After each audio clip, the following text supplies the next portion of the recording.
All right, welcome to the latest Blood Money podcast. Today we have a very special guest, Chris Wright, and the topic of the day is AI. How you doing, Chris? Very good. Thanks for having me on, Ben. Thanks for coming on the show, Chris. So, Chris, let's just dive right into it. Tell us a little bit about your organization and your background and what you concentrate on right now. Sure. Yeah, I've got a company called the AI Trust Council, and the whole idea of it is to align AI with humanity as far as safety. But in order to do that, we have to create a product that serves people, and so we do that by helping people figure out what's real and fake online, and what's AI generated versus what's human generated. And so that's really the mission, is to find truth online and establish some sort of trust. So I got into this type of work from my background in the military, actually.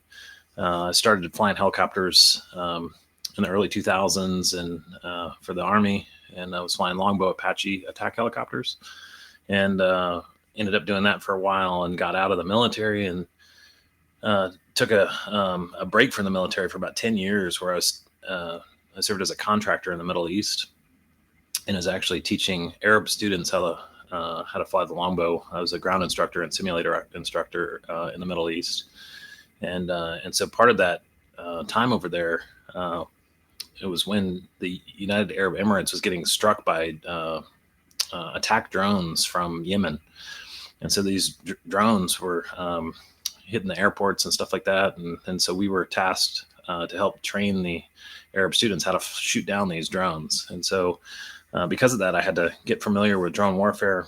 I would go to a lot of conventions and stuff like that and try to understand drones. And so I really saw the progression of drone warfare and where it was going, and the integration of artificial intelligence into that type of warfare. And it disturbed me. And I think you can see where that is at today. We have a big problem in Russia, and also in Gaza, and also in Ukraine, with drone warfare being used with AI. So I got to think about like our current political situation, where we're going as a country, that kind of thing, and realized very quickly, well, whoever's in charge of this drone warfare system and also AI as a whole, will have the keys to the kingdom, and most people on Earth don't really realize that, or not even thinking those terms. And so I wanted to raise awareness about it. And so, so that's what got me to start the AI Trust Council. And so I've been busy doing that. How much of a risk are we under right now? I mean, it seems like the AI is already, and the drones, the AI, the robotics, I mean, it's come to a point where they're a genuine threat to humanity. 100%. Most people don't realize the sophistication of the technology. I mean, you actually have drones that are, getting PhD level IQs in warfighting, and so these drones can come in from all different angles. They're very creative. They swarm. They have, internal communications that's very difficult to pick up because the way they fly. And so the whole drone industry is actually moving towards AI because it's actually more effective than the typical first-person viewer drones. And so the progression of warfare is turning into basic Terminator 2 style warfare. And so that movie was really a good warning for us, because we're actually seeing details from that movie come to life today. And so I work in tech and building out the AI Trust Council website, and I run into senior engineers that are okay with extinction as a consequence of the technologies and AI that they're building. And so it's a weird dynamic that's occurring, and really people just aren't taking safety seriously enough. And so it's a big issue. I mean, when you talk about like them being, people being okay with extinction, I mean, what's going on there? That's a weird one. It's really a strange situation. And for your audience, this is probably one of the most. We're talking about people that are okay with the suicide of the human race. I mean, that's what we're talking about, basically, right? Yeah. I mean, what gives anybody the domain to make that decision? It's just such an insane concept that, like, somebody would, hey, it's extinction's okay. It's an okay price to pay for AI. Yeah. By the way, which we were told this in 1992 through the Terminator movies. I mean, it's not like we haven't had 3 decades of warning about this topic. Yeah, 100%. It's bizarre. The argument that I get from when I get into these conversations with people in tech is that it's our natural progression as humans that we will merge with artificial intelligence. The sooner we do it, the better, and through that we will naturally die off. And so their goal is to merge the species into a digital form, meaning that they will upload our consciousness to a digital cloud. So therefore, we would be, immortal and able to explore the cosmos. And they actually get into cosmos talk when you go down this rabbit hole. And so these guys are, they grew up playing Dungeons and Dragons. They love sci-fi. They dress up in Star Trek costumes all the time. There's nothing wrong with that. But when you take that mentality to the real world, it's like, no, like there are actually humans here that don't want to die, that don't want to live out some sort of Star Trek fantasy. And the argument doesn't make logical sense, right? Because if you are, let me put it this way, Chris, if you're the guy that invented this complex thing called the human creature, right? And these other complex things called, animals and the earth, right? If you're the maker of that, then I'd say, you know what, Chris should have a say in like whether that lives or is destroyed, right? Just because you're able to create weapons that destroy humankind, that's like saying the people that created the nuclear weapon all of a sudden have domain over whether human beings live or not because they created the nuclear weapon. But no, they didn't create humans. How could you see what I'm saying? There's a lot of logic here where you would think that, these guys that are so intelligent that play Dungeons and Dragons, which you do need some intelligence to do that. I mean, you think they think a little bit deeper than that, Yeah, I think that they're very fact-based and they're not spiritually, evolved, I guess. And so they look at details and they're very black and white. And so they're all about data. And so when they look into these problems and they look into the future, they compile data and they make decisions off that data. And so you can take somebody like Bill Gates, who's trying to, or Noah Yuval Harari from the World Economic Forum, guys like that. They believe in this future of transhumanism, and it's this merging of man and machine. And so they're happy to what they call speciate.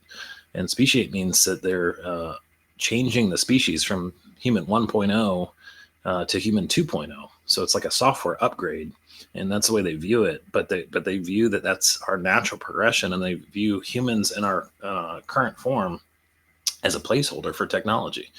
And I mean, we've seen this experiment play out, though. I mean, you could argue that the pharmaceutical industry was this more perfection of humankind that wasn't doing as well because of not having certain vaccines and pharmaceuticals or whatever. I mean, we saw that play out. Turns out that leads to a bunch of ailments and our overprescribing of medication, which we thought was going to improve, human 2.0, whatever you call it. So, I mean, that kind of line of thinking, and am I being reasonable here? I mean, you tell me, does that make sense, that line of reason? Yeah, it's and one of the key points, though, is to align our thinking and really understanding the perspective of where they're coming from, like the Bill Gateses and, the Noah Yuval Harari type folks. And so they actually have played out the AI scenario very deeply in their minds, and they're seeing where the artificial intelligence takes us. And so if you do that, if you go through that mental exercise of, high IQ robots and high IQ digital agents that are hundreds or thousands or billions of times smarter than humans, you end up with a situation where work is no longer the same. Human purpose is no longer the same.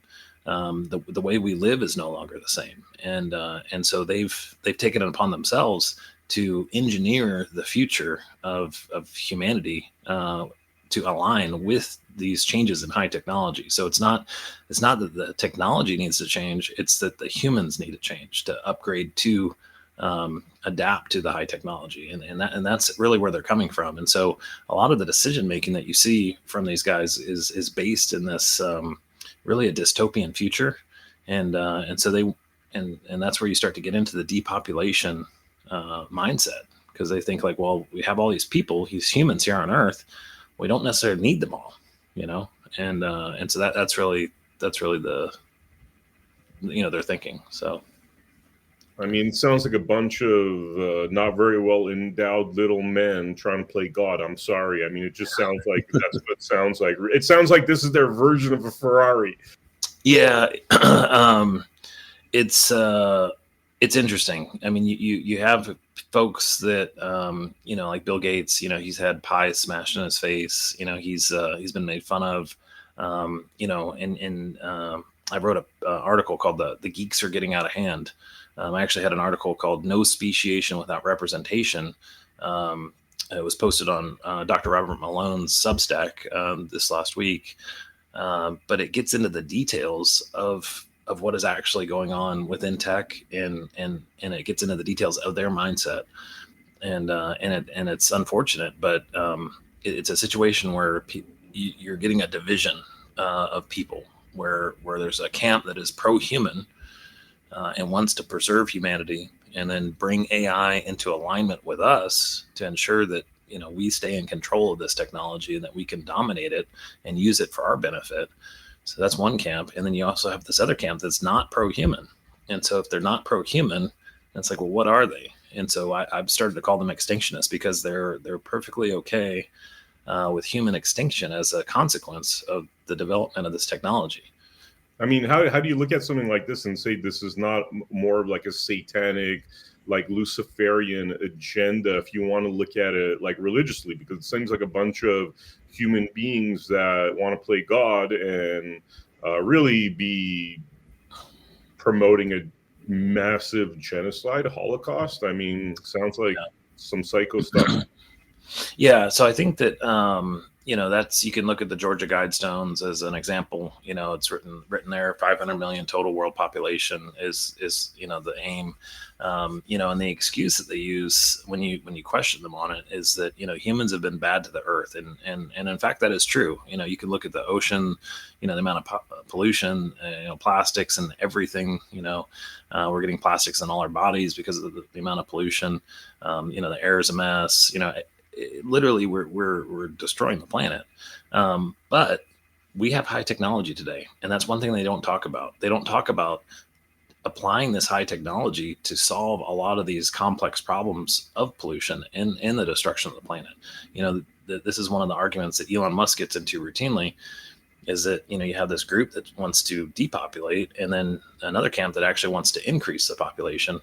And so with high technology, with AI, with fusion technology is amazing. Nuclear, there's a variety of new technologies that are transformational. Yeah. If you apply those, you could have free energy. You could have 3D printed homes, which is something that's coming out. You can have vertical gardens and things like that you could feed a lot of families and not deplete the world's natural resources. And that's all. I mean, it's because we're living in like the paradigm of the elite, of the 1%, that we're in this mess. So in a way, they're like, this 1% class is like, okay, use plastic bottles, use plastic, blah, blah. It's not like you and I were like, hey, we're fine with glass. I remember when I was growing up, the Pepsi used to come in a glass bottle. You recycled the glass.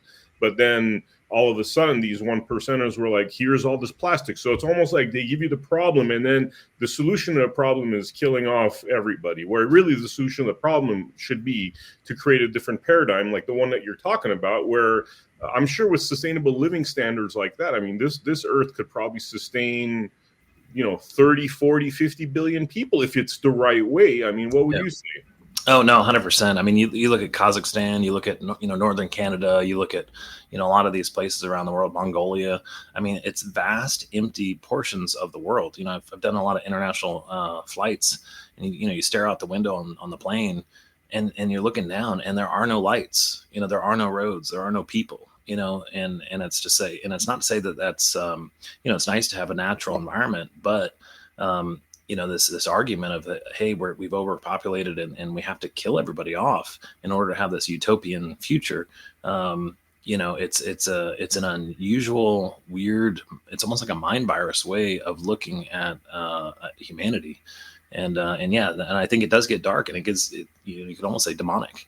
Why is it that, I mean, I got to ask you this question. Why is it that when it comes to movies and things like that, right? When it comes to movies, we're all against the bad guys that want things like this. Right? In a movie, like if you're watching a James Bond movie and there's like a bad guy that's like, hey, let's kill off 95% of the population, you automatically know that that's the villain of the movie, right? So, and then we always put ourselves in the James Bond in James Bond's shoes, we want to go kill that villain, right? But when it comes to real life, it seems as though people are not willing to stand up against the real villains. Yeah. I think there's a lot of programming. There's manipulation of our testosterone. That's something that's underway right now. You got testosterone levels, all over the place, especially in the United States, dropping drastically. So a lot of those protective instincts that you've had in the past are subdued right now. It's subdued through messaging, and it's really chemical and chemical warfare, and then also mind control. General Mike Flynn came out with a book called Fifth Generation Warfare. Dr. Robert Malone came up with one called Psywar, but basically it's all about psychologically programming the population to remain quiet and remain docile while this unbelievable raping of our planet and humanity is underway.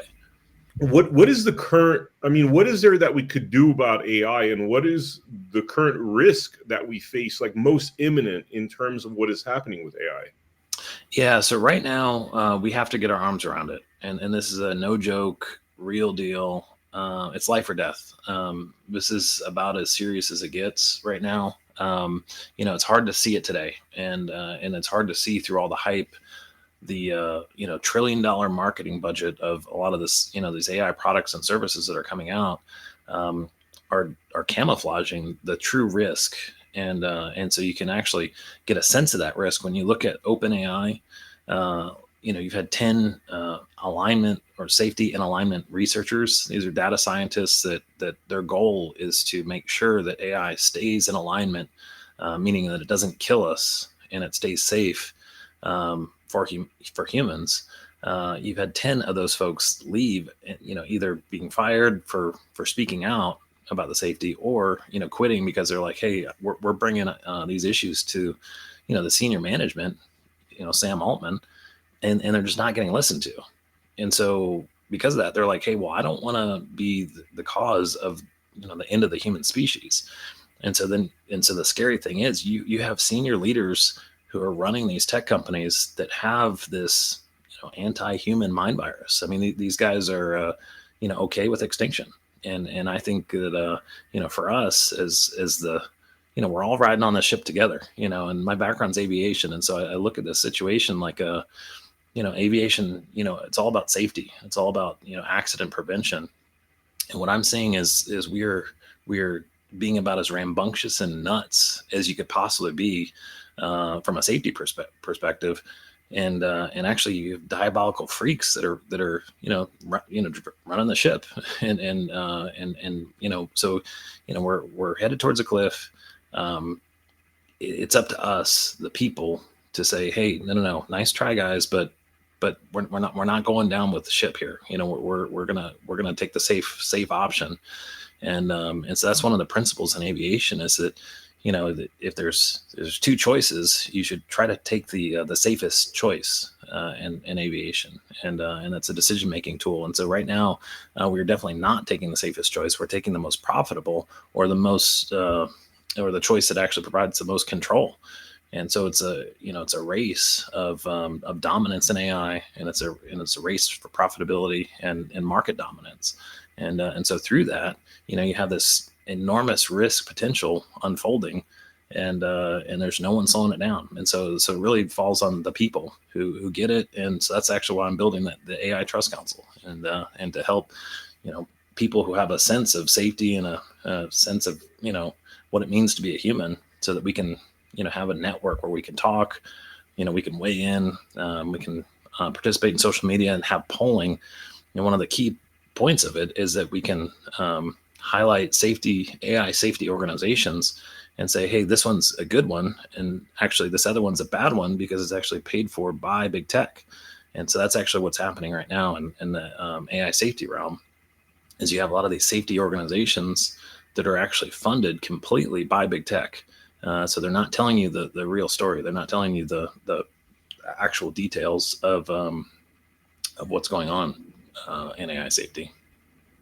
Again, if this is a James Bond movie and there's a bunch of like sinister geeks, right, sitting there plotting to, like, you know, your Bill Gateses, whatever, you know, central casting, they're sitting there plotting to destroy humankind and you know, genocide 95% of the human race.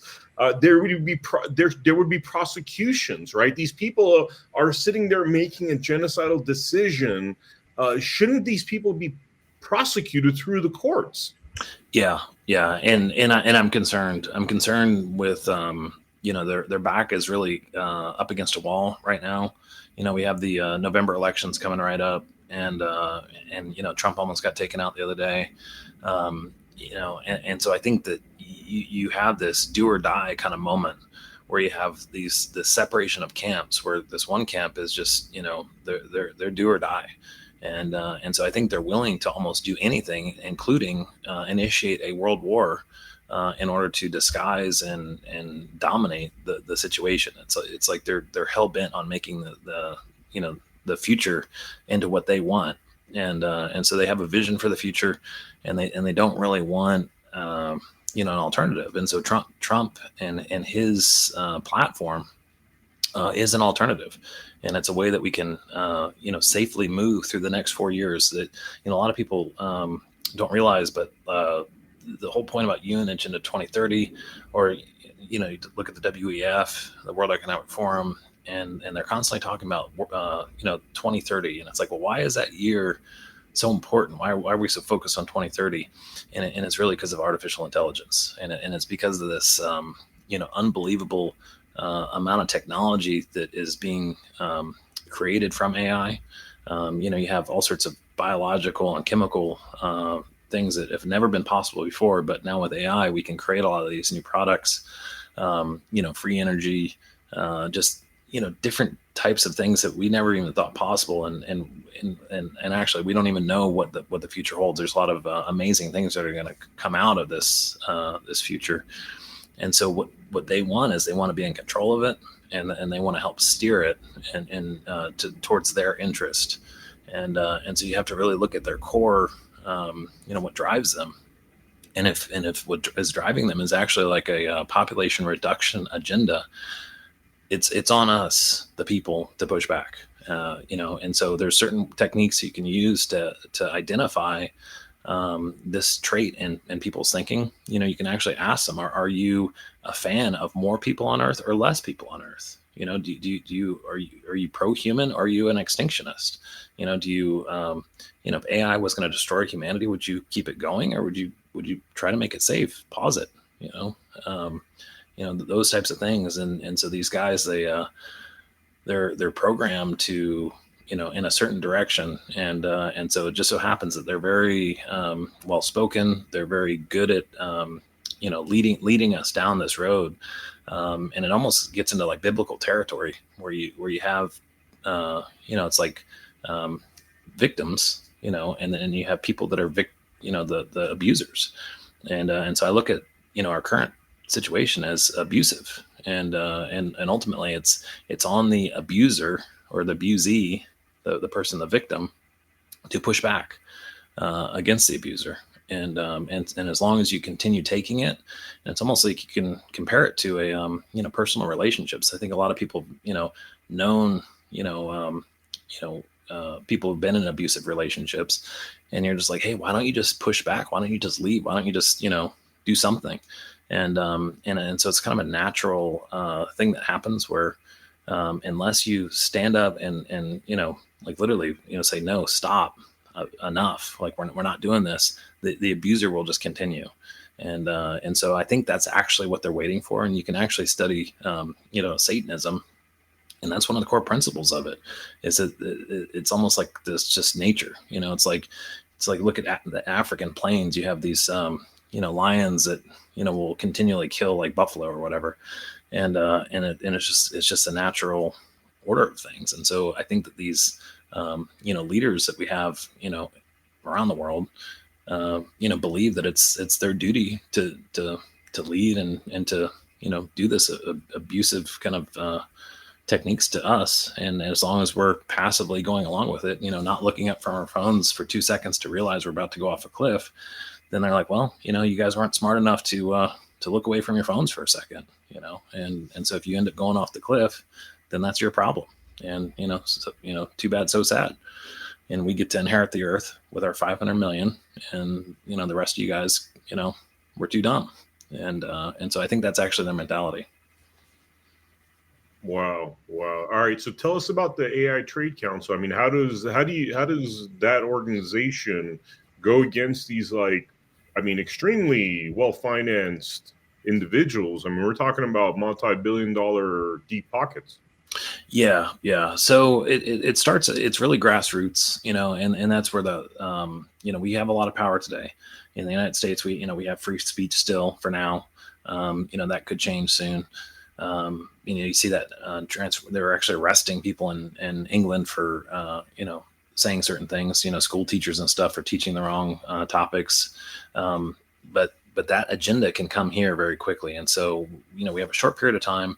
And so the thing is, we've been, allowed these capabilities. And so, the grassroots is very, very powerful. And so really the AI Trust Council, it's made up of high trust individuals. Initially, the current window is open for people who are firefighters, EMTs, commercial pilots, military veterans, humanitarians, air traffic controllers, and really the humanitarians is the catch-all. So if you can get 5 people to endorse you for being a humanitarian, someone who's done something good for other humans, it means you're a humanitarian, and it means that you have a certain mindset of helping humans, and so there's and it actually separates people, because there's a lot of people that aren't pro-human, and they're not helpful towards other humans, and they're actually resentful and they do things to hurt humans. And so what we're trying to do is build a network of people who are pro-human, who care about the future of humanity, who care about technology,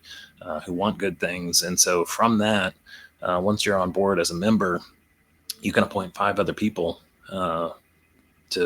as your trust council. But what that does, it creates a LinkedIn style platform that is made up of people of high trust initially, and it's their friends and family that they trust. So, once you get through that first layer of, professional qualification, the next layer is their friends and family of anybody that they find trustworthy. And so the whole concept is it develops a network of high trust, like LinkedIn, where you can get endorsed for different things, for being honest, for having good intent and that kind of thing. And anyway, but it's a social networking site that allows for the creation of a lot of new products. And so we're looking at private lending as an option. We're looking at private insurance groups as an option, and really the ability to poll each other and say, hey, do you like this type of AI? Or do you think this is a problem? Do you think this is a mental health issue? Or do you think this is safe for kids? It's so that's really the intent of the AI Trust Council is to balance, the opinion on AI safety and say, hey, like, we think this is good, we think this is bad, and have some sort of responsible network where they're actually looking out for humans, and it's not a control organization. It has no influence other than just opinion, but we can point out evildoers. We can point out people who are doing bad stuff, and say, hey, look, like, even though this might have a shiny package on it that looks nice, it's actually all funded by big tech. And so we don't want to get hoodwinked when it comes to AI safety. We want authentic, real safety organizations, and there's a lot of those that are popping up. But we want to be able to weigh in and evaluate those, and so that good people can say, hey, I like this safety organization, I don't like that. I like these recommendations. And really, if we're going to control artificial intelligence, it has to be done at the local level. People need to be able to weigh in locally on how far AI goes. You're going to have 1 billion IQ systems that are capable of just taking over all jobs, whether it's through robotics or through a digital agent on a screen. So that means if you work from home, it means that you can be completely replaced if you work from a keyboard and a screen. The AI is getting that good where it can actually mimic exactly what you're doing. So every Zoom call you're doing today, that data is getting collated and put into a data set, and it's actually creating an intelligence that can mimic executive level behavior. And so that's what you're getting, is you're getting basically a PhD in all things applied to a digital agent, so that no matter what the job is, you're going to have a single digital agent that could be a marketer, could be a executive, could be a finance person, could be a you name it, but it could do pretty much anything. And so once Google's creating some of these things, like bunch of companies are competing to create this new digital agent. Once those hit the market, though, it's game over for work.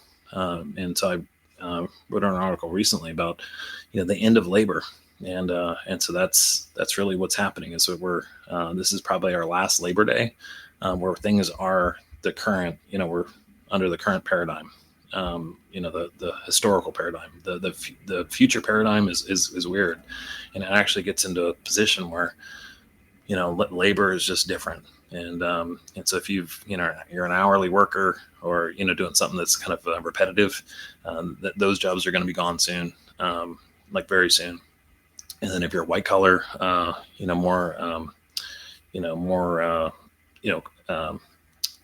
different type of work, those jobs are getting taken too. So you have to the point where you're going to have CEO level intelligence capabilities in these AI systems, and ultimately you can replace all humans. Obviously there's going to be some good ideas and things like that humans are capable of coming up with that AI can't. But when you have an AI that can problem solve, that can reason, that can think creatively, that can be a researcher, a scientist, that can literally do anything and actually forecast into the future, good solutions to problems that beat out the best minds in the world. It's like, well, why would we listen to a human at that point? And so that's what's on the table here, is that you actually have this ability to create a brilliant leader, and then starts to get into biblical territory. But that's one of the things that the tech leadership want, is they want an AI God, and they actually believe in a spirituality of this, because it's a when you have this 1 billion IQ system, that's able to lead people, you start to get into a whole different realm.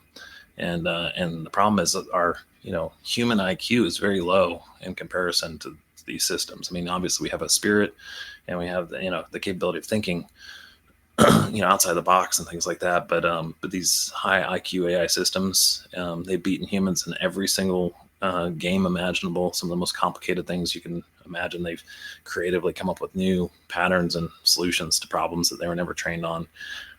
So it means that we're going to get outgunned and outmatched, like, really, really quickly.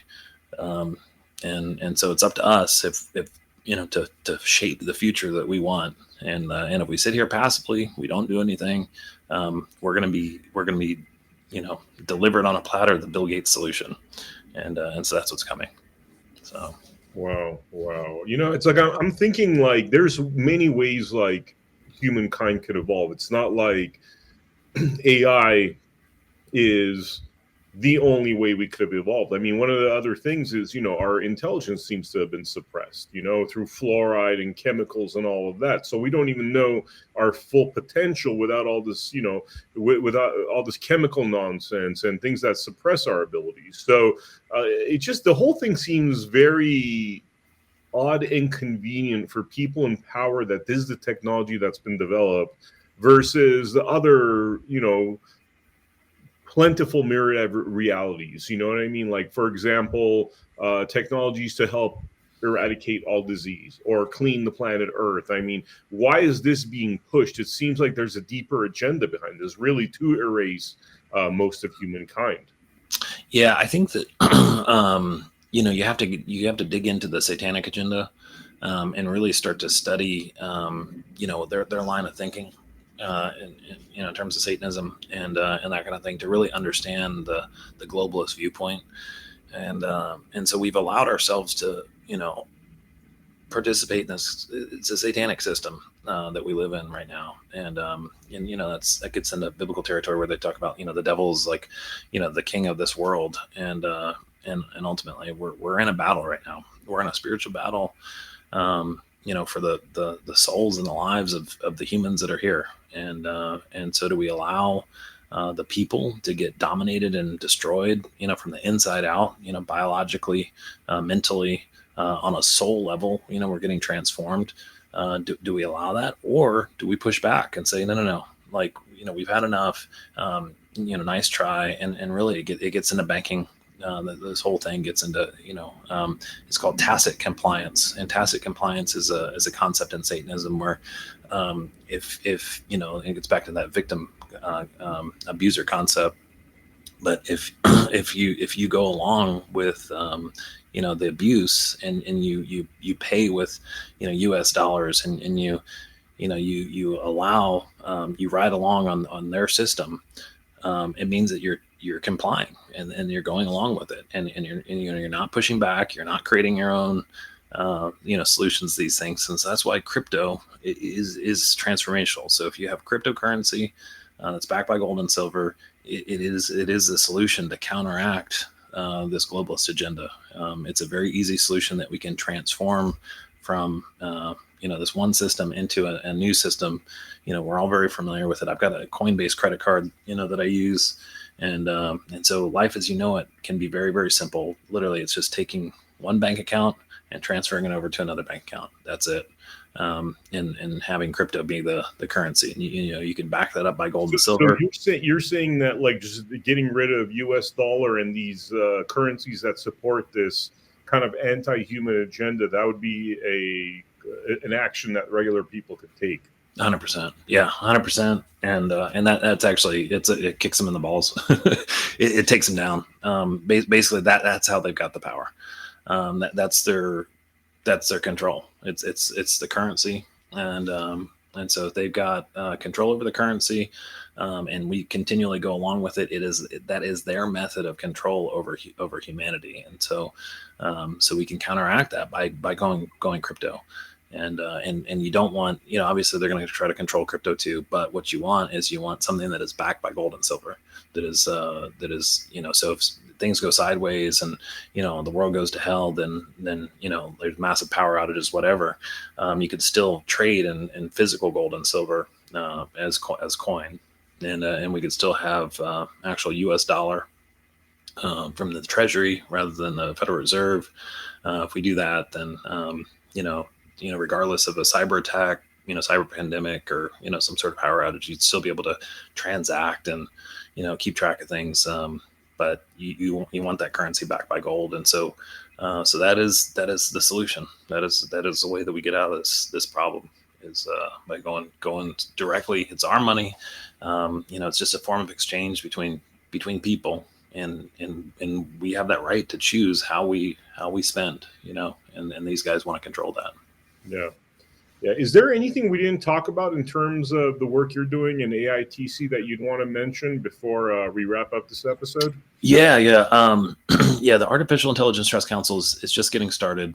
We have a landing page website right now, but if you have any viewers that would want to hop on there and sign up, it's a placeholder. And so right now, our current website is getting built. We're looking.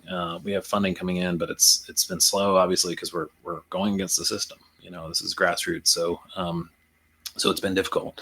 But good things are happening, and more people are getting aware. And but you can go to the AITC.com. You can sign up there, and it gets your name on the list. And once the real website's up, then it's going to open up a whole world of capabilities. So some of the cool aspects of the website when it comes out is that we have some unique ways of viewing data. We also have a capture for metadata, so that as you operate on the site, you actually have a wallet where your activity goes into a wallet.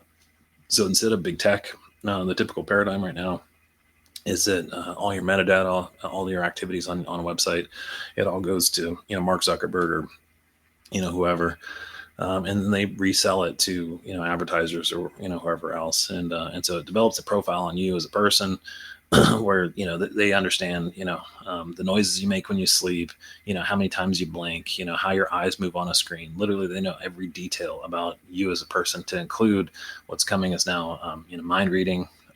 That's coming out, the ability to determine emotion from your devices. So all these capabilities are there, and they're like a vacuum cleaner sucking up all of your available data, and they're using that data to help model and control you as a person, and then digitally recreate you. And so that gets into the whole transhumanism thing and their vision of the future. But so we're saying, no, that's stupid. That's not a good system. What we're going to do instead is have a wallet where you individually control it. It's your personal property. You should have control over that. And so as this AI future unfolds, by having that digital wallet that captures your metadata that you control, then you can broker that yourself, and then you can actually earn an income on that metadata, and so you can have passive income. And so what we're trying to do is create a system where people can vote and poll. And so by being honest, posting things that are real, posting things that are not AI generated, and having a truthful perspective on things, we're trying to encourage that. And so we're trying to help people build high quality metadata that they can then sell themselves. And so that's a unique feature. But we have some real cool ways to view data. It's like, why if you were to work at Meta, or you work at some of these Microsoft or whatever, I guarantee they have a backdoor view into you and your profile online, and so they can see all these real wild details about every aspect of you as a person. It's like, well, but you can't see that as the user. It's hidden from you. It's like it's behind the curtain. So what we're trying to do is flip that situation so that you can actually start to review your own information and take control of your data. And really the future is data. And so whoever controls the data controls the future. What we're trying to do is give that data to the people and let the people be in control of it. So stand by. There's good stuff coming. And but please sign up, and you're on the forefront of a really amazing future. But it just it takes all of us to come together to make it happen. Wow. Well, thank you so much, Chris, for coming on to the Blood Money podcast. Definitely follow Chris on the AITC.com. For the viewers out there, make sure you check out AmericaHappens.com. Make sure you check out our Roku channel, our Apple TV channel, or our Amazon Fire channel, which we are on Smart TV now. Thank you so much for showing up to this episode of Blood Money. I will see you all on the next episode. Take care.